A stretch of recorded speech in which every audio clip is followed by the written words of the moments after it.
Hey y'all, I'm Alicia and welcome back to my YouTube channel. And today we're getting into a DIY. I'm so excited about this because I haven't done a DIY over here, I don't even think ever. But I'm a DIY girly. I love to get creative and just make the things that I feel like I can't find in my size, especially as a plus size woman, especially as someone with a larger foot, especially as someone who's a frugal franny. One thing about me, baby, I'm going to save them coins, or I'm going to find the best way to get what I need for the least amount of money. And that's exactly what I did with these feather shoes. Unless you're living under a rock, you know feather shoes are it. They've been eating the girls up. It's a trend, it's a thing, it's everything, because it's so glam, it's so fly without having to do too much. It could be a flat and you add these feathers, baby, it's gonna be amazing. And of course, I'm gonna show you how to make your own, baby. I'm gonna show you everything you need and exactly what to do. It's super easy. Let's get into it. I made these to go to the Grammys. If you are new here, you can go back and look at my other videos where I talk about how I was not only at the Grammys, but I was on the Grammys, period. Oh my God, it was an amazing experience. I'm going to be having the full Grammy video coming up soon, so make sure y'all subscribe for more. But this is just to show y'all how I made my shoes, and it was super easy, super affordable, super quick, and it's just everything. So of course, to make it easy for y'all, I am going to have everything linked below with what exactly I use. Link to my Amazon storefront. That includes this shoe. I may not have the exact shoe because it may be out of stock, but I will link the closest things to it, and you can, like I said, play around if you want a different heel type, height, strappier shoe, whatever. You really can play around with that. That's up to you. It won't change how this ends up looking because the feathers cover most of the top of the shoe, so you can't even really tell what's going on underneath. The most important thing is how I lay the feathers, the type of feathers you get. That's why I'm going to link the exact ones I got, because there's all different kinds on there, and sometimes you get some that are like not as long or not as full, and it's just gonna be a lot going back and forth trying to find the right one. So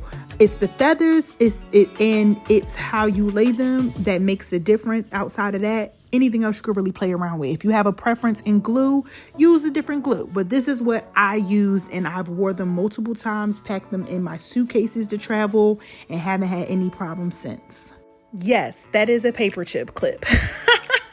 I used a paper chip clip because it was wide enough and long enough to clip it and really hold it in place. So what you're looking at is the trim rolled up. I literally start with the trim laid out, and then I add a very little thin piece of glue, roll it up some, add a little bit more glue, roll it up some, add a little bit more glue, till I get about this thickness in size and feathers. You can always add more, but I felt like this was a good place to start. Now let's get into the foundation.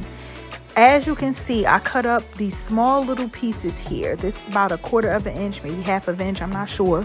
But I cut up a bunch of those, and then I begin to stick them on the base of the strap to create this foundation, so it would have that cascading effect. Because if I just put that circular thing that I made of feathers on there, it wouldn't drop down on the sides like you see. It basically creates a more fuller effect, a cascading effect, and it covers those sides better. So you can just layer them piece by piece, kind of making an oval rectangular shape across the strap. I focus towards the middle, but if you want to bring them further out, you can.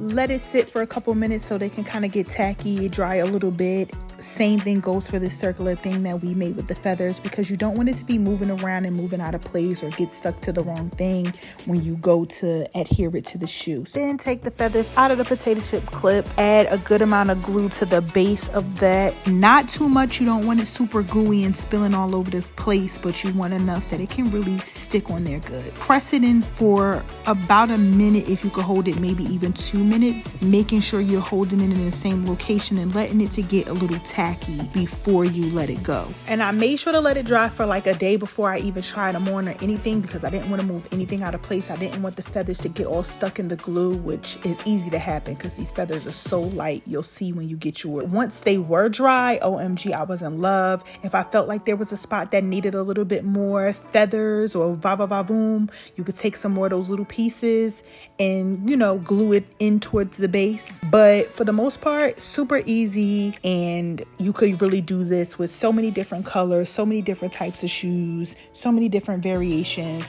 Let me know if you would try this in the comments. Let me know if you have any questions in the comments. And if you do try this, make sure you post it and tag me on social media. I'm _Alicia_. If you're not already following me on Instagram and TikTok, make sure you do that as well. I'm always sharing tips, tricks, hacks, DIYs, and tutorials there, but I'm gonna do a better job at sharing them here. If you like this one, y'all better let me know so I know if y'all like it over here, because I took my time to come over here for y'all. So if y'all want it, let me know. If y'all feeling it, let me know. All right, y'all, see y'all next time. Bye.